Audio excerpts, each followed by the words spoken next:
Thanks a lot. Hello, everyone. Yes. Thanks for joining this conference today. We would like to exploring how emotion and sensitivity can shape immersive experience. First of all, I would like to introduce our speaker, Vali Fugulin from independent XR creator from Montreal. Alexandra Marin from Société for Art and Technology in Montreal too. Loïc Dubois, Demute, an immersive sound studio from Brussels and Montreal too.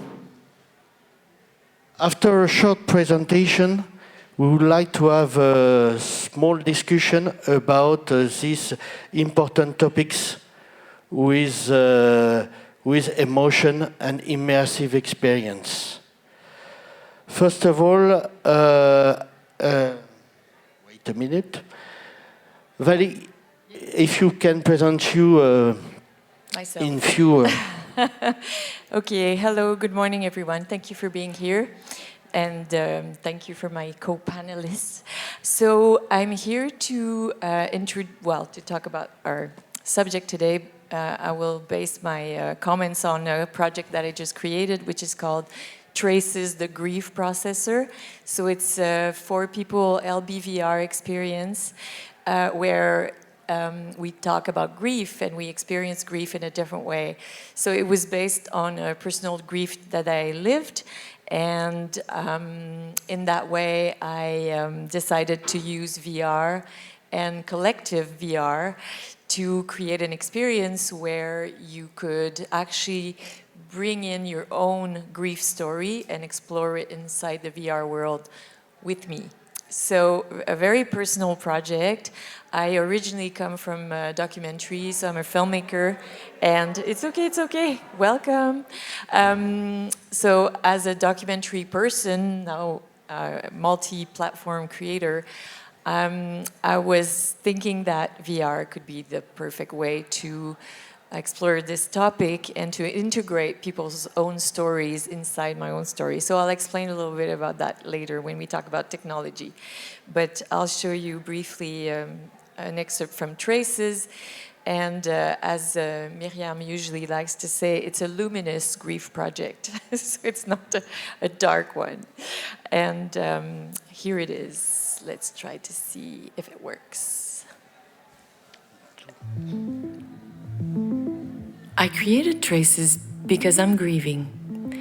And in my dreams, this is where I come to meet my grief. And I soon realized that in my society, there wasn't really any space to deal with loss. When you're in a space where you can talk about your grief, move it, dance it, cry it, shout it, burn it, whatever you feel like, all of a sudden, you're a griever, you're in motion. Whatever is not expressed is imprinted.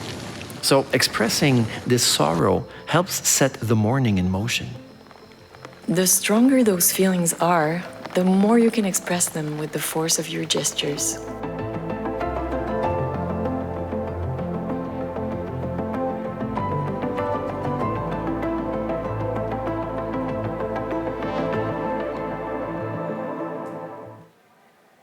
Voila. Thank you. Thanks a lot, Vali. Alexandra, from the SAT. From the SAT, yes. Hi, everyone. My name is Alexandra. I work for the Society for Arts and Technology. So we are a non-for-profit based in Montreal, which serves as an artist center, a public research center, as well as a space venue. We have an immersive dome.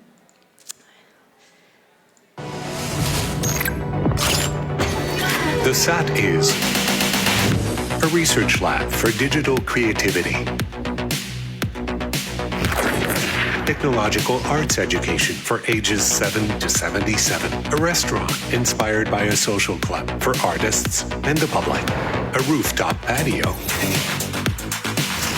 and a coffee shop in the heart of downtown. It's also residencies in the field of digital art and innovative artistic creation. A concert venue that hosts both international and emerging Quebec artists. A projection dome dedicated to immersive performances, films, and parties. The SAT is an experience for all. Yeah.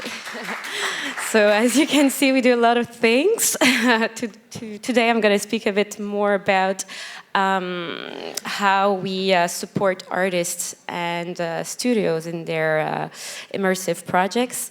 So we call ourselves creative technologists. So we're not an artist collective, we're not a creative studio. So we really support artists in their projects. So we have residencies for production-ready projects that happen in the Dome, but not only.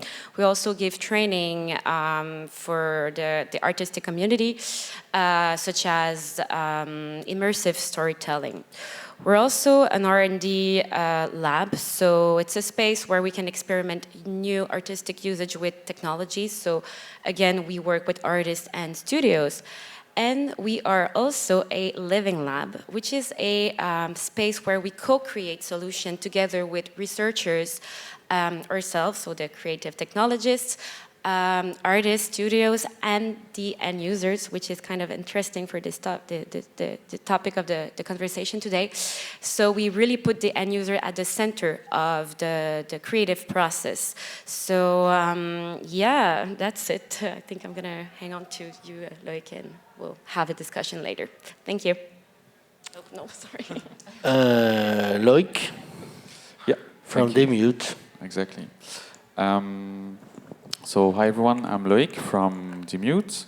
Demute is a sound studio based in Brussels and Montreal, and we're a team of audio experts. So we do everything that is sound related, from music composition, sound design, mixing, spatial mixing. And we work on various projects, such as video games, for example. We did some audio programming on Cyberpunk, some music composition on 30 Birds, or sound design on Smite. It goes from indies to AAAs. But we also worked on immersive projects. So VR experiences, last one that I really like is Lesbian Simulator, that puts you in the skin of a lesbian and helps you understand what it is to be a lesbian in our society. We worked also with museums. For example, the Sewer Museum in Brussels is super cool if you have the chance to do it. We created immersive audio guide, interactive audio guide, where you can choose your path through the museum.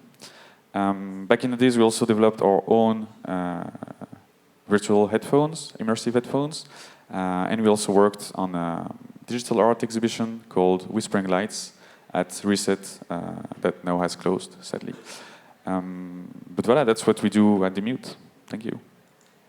Oh, I forgot a slide. So the way we work at Demute is not only doing the sound at the end of the final product, but really try to accompany the studio or the creator through the whole process. So we try to create assets. I mean, we don't try. We create assets on every step of the process, from the pitch until the final deployment or installation. And we also support audio programming through Unreal or Unity, Max, all that stuff. Now I'm done. Thank you. Thanks all. Now we can begin the discussion. During this discussion, our thoughts or questions are welcome. It's a cooperative discussion. First question. You ready?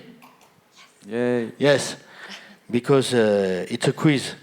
You have 4 questions. If you win at the 4th question, you can leave. Yes, okay. First question. In your view, which artistic approach, media or technology are currently the most effective at evoking emotion in immersive experience? You have 4 hours. Okay, I pick up this one. So for this specific project, I mean, I worked in different interactive spheres, but in XR, the reason that I chose it was because I felt that creating empathy between people would be, the fast track would be that humans were together.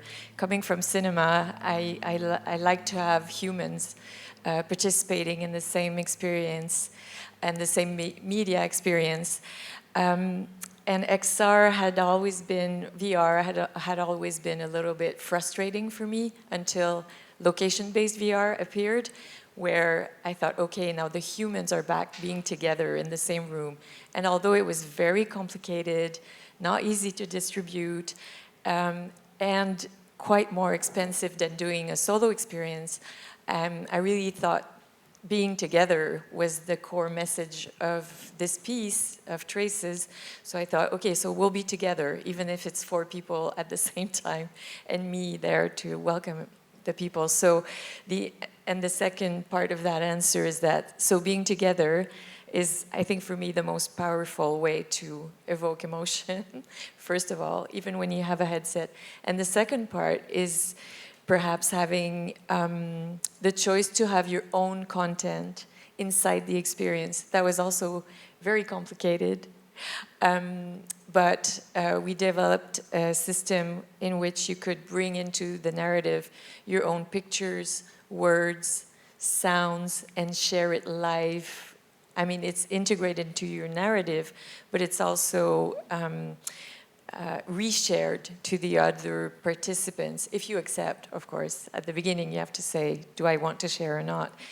But your grief story will be shared with the other participants and will be left inside the experience. So when people come across their own content inside the VR experience, it's very powerful for them. And it's very powerful also for the people that come afterwards. So yeah, so XR, and the last part of the answer is that the embodiment, the way that we can walk, touch, interact with the space actually makes you an active player inside the story, even if you weren't doing any interactions. The fact that you are, you're embodied, you actually live the story, you're not witnessing the story, you're moving through it. So I found that as a filmmaker, it was a bit frustrating after 15 years of doing flat movies. And when I first created with those mechanics, I thought, whoa, this is so powerful. And the cinema people don't like me saying this, but it's so much more powerful, I think. Voilà. And you, Loïc? What about the sound? Yeah, without surprise, I think sound is really what brings emotion at the first place. In any form, I mean, it can be music, sound design, ambiances, or even voices. And I think it's because our brain constantly analyzes what's around us. And even if you're asleep, your brain is still analyzing the sound around you. So I think, yeah, it's a direct way to the emotional brain. And in Immersive, you can do that. I mean, for example, if you put a low rumble on immersive experiences, people will feel tense even before realizing there is that sound. Same goes with if you want them to feel relaxed, you put some emotional pads that fades in. And that really helps to drive the emotion of the user. Also, I think that you can do an immersive experience with only sound, and I think people will really be emotionally impacted. But I'm not sure that, for example, a VR experience with only visuals will touch them as deep as it is with sound. So yeah, I think it's really sound that brings the emotion. And for example, in video games, there's a super cool video game I played recently called Inside. And the graphics are really minimalistic, but you can feel that creepy ambience and really deep atmosphere. And that is because the sound design is super detailed and heavy. So yeah, I think sound is really the emotional spine of immersive experiences. Alexandra to finish. Yes, unfortunately, I'll have to agree with the panelists. But maybe if I can add to what has already been said. I've read this study about, I think it's about like health and hobbies and what are the trends in health. And people apparently in 2026 are going to do more and more analog hobbies. So we can totally feel like a screen fatigue. I mean, not only at work, just in our lives in general. And I feel like sound could be the answer for sure. And I really like sound-only immersive experiences. So I don't know if we're talking XR or if we're talking immersion, which is a bit different. It's more like a state of being. But I'd like to see that more.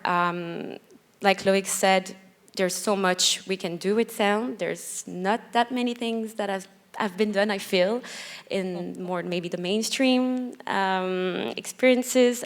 For sure, when there's an XR, well, an immersive experience with the VR headset without sound, you totally feel it, and you can deeply feel immersed when there's sound.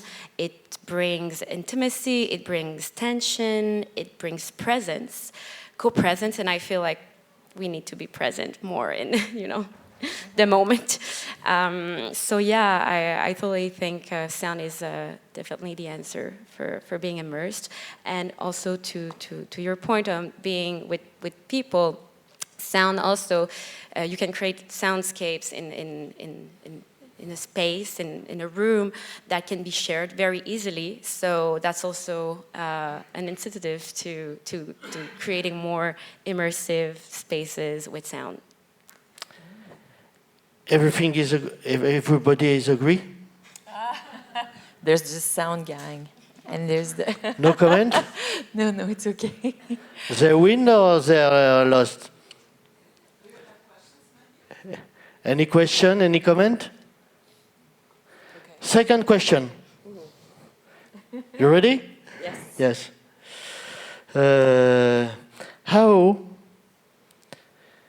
We know that combine technology and storytelling can be complicated. How you do that? Okay, I'll start again. I think that for me, the challenge is always to find the new technology and how it can be co-opted to do something else, which is why I love being here at United XR, because I'm seeing what is coming up next. And I find that this is one of the most powerful tools that we have. I mean, that being said, I think as creators, we have to surround ourselves with people that are creative developers, of course. And unlike cinema, where it's very hierarchical and the director is like God, and then all the people follow.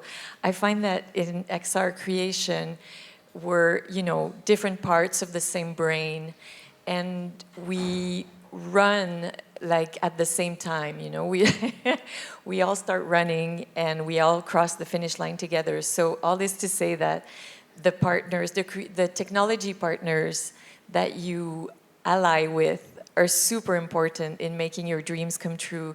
I mentioned this feature of having your own content brought inside the VR world. It feels like it should be super simple, but it's not. Like, we create our own content on social media platforms every second, but actually doing something simple like bringing in a photo and some words live into a VR experience that is location-based has been like super complicated, but I had the dream of it. And some really wonderful people called NUMIX Studio made it happen. So so co-opting or trying to use technologies that were not meant for storytelling, I think is always a great challenge for creators. What can I do with this new thing? And bringing in people that really know that tech and that are open to discussion on how to really change it. I think there is a comment. Yeah. Yes, I come. No, okay. Oh, well, okay. Sorry, where are you? Okay. Yeah, when you asked me, when you asked the audience, is there a question? My question was not completed yet, but now it is. Hello, my name is Roel Hermans. I'm an artist, sound artist actually, and I work with brain-computer interfaces. So I make interactive installations that work with these two things. But I always stayed far away from XR and VR because I have the feeling it always has a sort of totalitarian effect to the visitor or the listener or the audience. It's what I try to do always is try to evoke a kind of an inner emotion and then try to use technology to enlarge that. And that's a very, and I heard Loïc talking about the essence of sound, obviously, and that's wonderful. But it's always, how do you look at that in a sense that how can you enlarge and reinforce emotions that are coming from a deep space within the visitor or listener or audience member and not, you know, have a totalitarian system that kind of takes over. I know totalitarian is like a big word, but Yes. I don't know how to say it differently. If you can give was some that comment. addressed to me or to all of us? Or to Maybe first Loïc and Yes. then Sure. yeah. Yeah, well, very interesting question. For me, you should first start with the emotion you want to transmit. So I often work with artists that comes with their idea and their narrative. So first I have to understand what they want to tell and what universe they want to bring people in. So first we do that and we start like to create an emotional map of what they want to address. And then once we have all the emotions they want the user to go through, then we choose what technology to use. So sometimes they come with the idea of going VR or XR, but I discuss with them and we decide in the end to not go that way and to choose some other media. It really depends on what they want to do and how our discussion evolves. But then once we have that emotional map, then I try to really create assets that fits the universe and fits the intention of the artist. It can be music, sound design, or sometimes we want total silence in the piece. It really depends of, it's a constant discussion with the artist on my side. Then there's also the audio programming part, and like, because there are the assets, but how will the assets react to what the user is doing? So for example, if the users enters a room or something becomes more intense, you have to adapt the music, for example, like the layers you have to add or remove. Or a more intimate moment, you program the music that fades away, you bring up the ambiances, stuff like that. So yeah, it really depends on what the artist wants to evoke. Alexandra?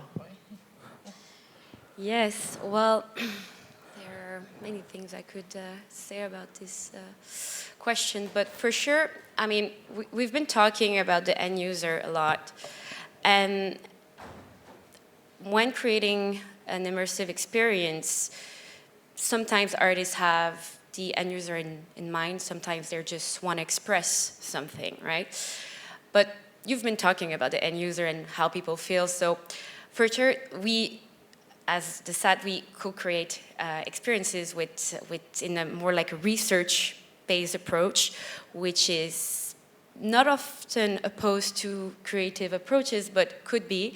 And we like to mix both, with maybe starting understanding for who are you doing that and why are you doing it? Because you have your creative intentions, right? But you want to disseminate it, you want to share it with others. So understanding for who, understanding the publics can be an interesting way to collect data about what you're gonna do, like to build upon what you're gonna, what you're gonna do, like your creative process.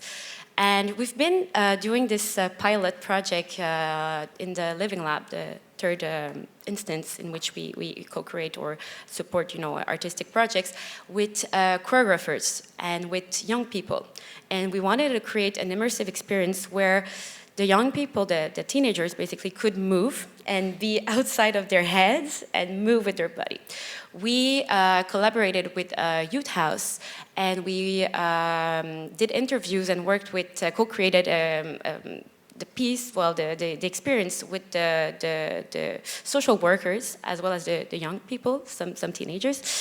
And it was really interesting to see how the choreographers were reacting to this methodology, because they were like, when we create, we feel the other, we move with the other, we feel them. And we were like, the research person, we were like, well, feeling is bias, it's a bias, You feel someone, I feel Loïc's energy, and I might be wrong about him, So it was really interesting to mix those two approaches. And well, in the end, we came up with something that was creative, and that was not the original idea. It obviously, just like in any creative process, it changed many times. But they thank us for understanding more the young people, because we understood that they felt uncomfortable dancing just like that randomly, because they're scared of being seen. They're scared of their friends taking pictures of them and putting it on Snapchat. So we're like, how can we make them move in a way they're comfortable moving? And so it didn't really impact the creativity, but it did impact the creative process. And I'm not saying it's the only way to create, but I think it's it could be an answer to understanding a bit more how your piece, how your art is going to be felt by the audience, or the audiences, because obviously there's not a... You want to add something? I just wanted to add, because I really feel about the totalitarian VR pieces that don't allow you for thinking or feeling in your own ways. So, and I find that the balance to find as creators of XR narratives is to find the balance between guidance and agency, because people need to be guided inside this world. Obviously, it's a strange world. But agency, like we have a lot of it in games, but why not offer it to people in narrative XR experiences also, when you can, when you have the technology or the budget. But agency means I give you tools to play with, or I give you something that you can do in there, and then it's up to you to decide what you're going to do. And in Traces, I see some people are shy and they stay in their corners. Some people are really, they want to interact with the other people, avatars, and they go. And so I designed, or I created, having that in mind, that you could be very private or you could be very collaborative. And you can, within the constraints of my budget, I tried to give the tools and the gameplay that could be expanded, and freedom, I guess, a bit of freedom in there. Thanks a lot. Third question. Does immersion always require multisensory engagement to generate emotion?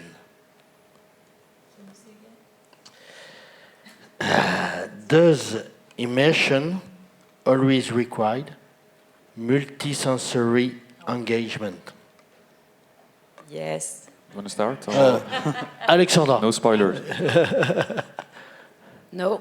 I mean, you could be immersed reading a book, you could be immersed being in the forest. So what's immersion? I think it's became a bit, I don't know.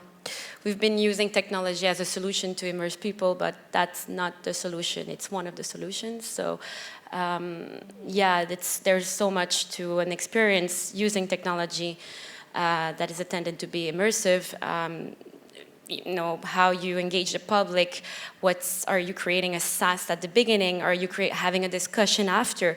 Are you, I don't know. There are so many ways of doing immersion, and that's why I'm using immersion, not like XR because I feel like it's just too tech-oriented.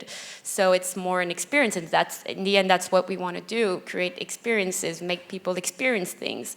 So there's so much more than having like fancy text doing fancy stuff. And yeah, sorry, it's a boring answer, but coming back to sound, you can create so much with sound, and people can be very like, we are partnering with this studio. They're based in Montreal. It's called Paysage Studio, and they create experiences for presence, to foster presence and well-being in immersive rooms. And they're working mainly with sound and light sometimes, with ambient music. And we have this event in Montreal called Hub Montreal. It's a market for digital creativity. And they did a demo there. It was a reset room.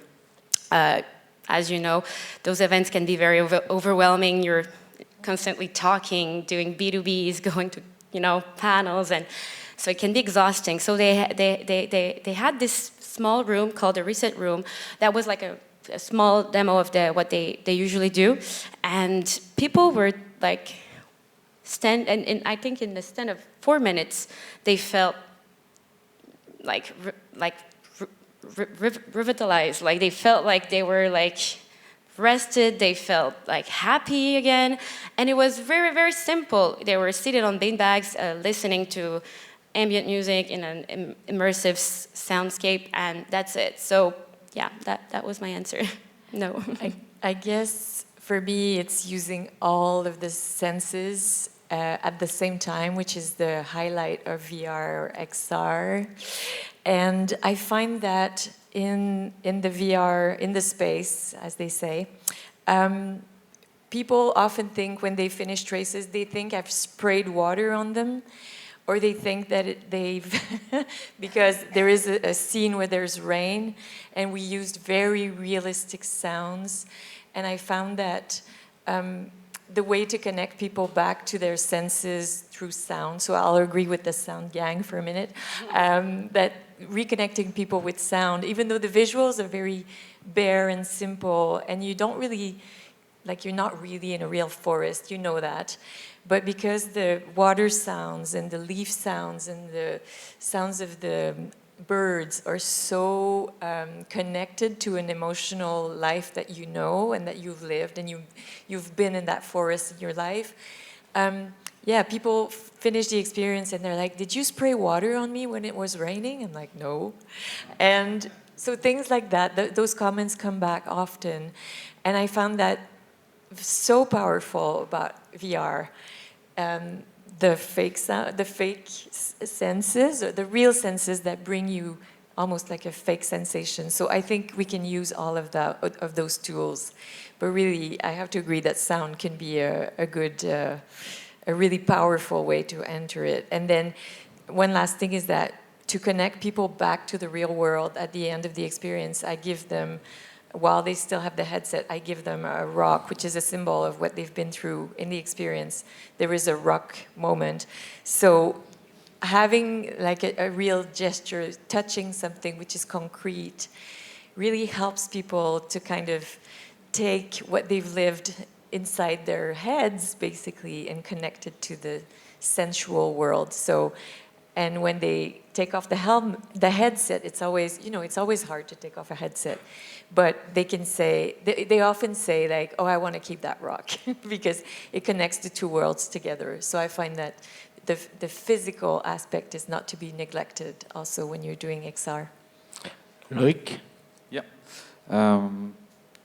Well, I totally agree that you don't need fancy technology to feel immersed, but I think you, of course, still need to activate the senses, because, I mean, the senses are like our interface to interact with the real world. So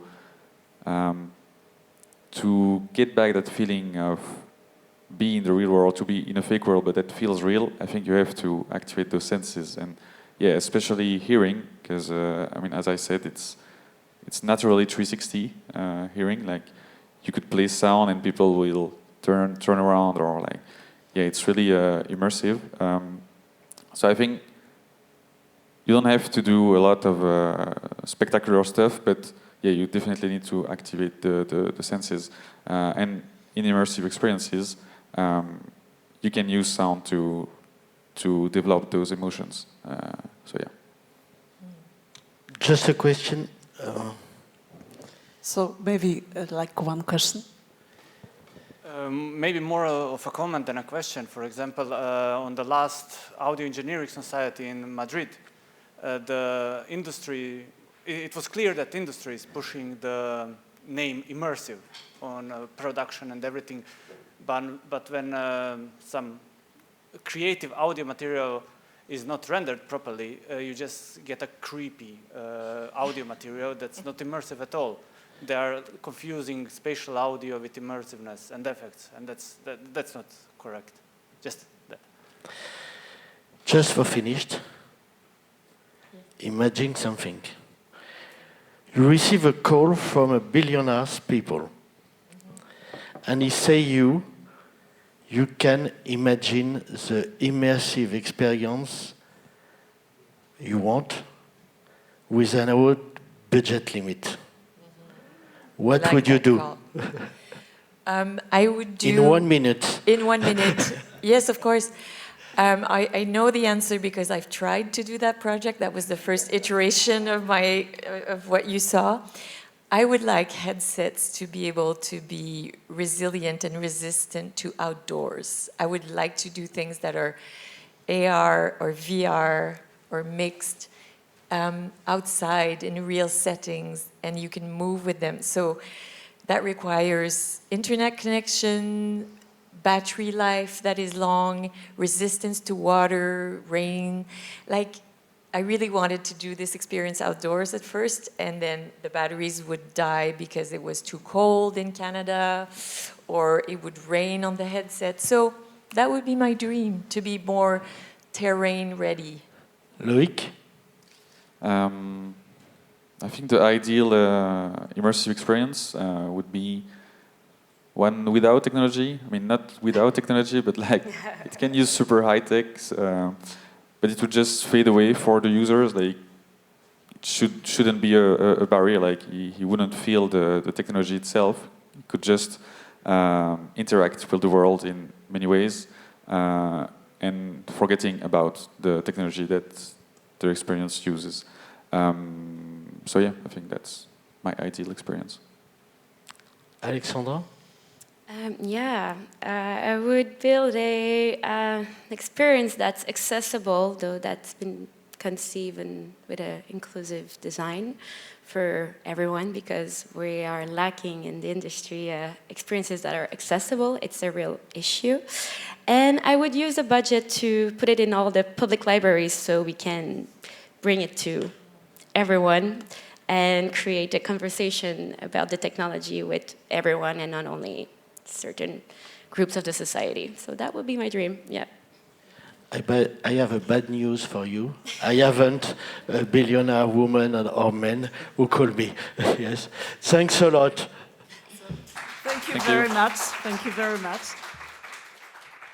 If you have questions,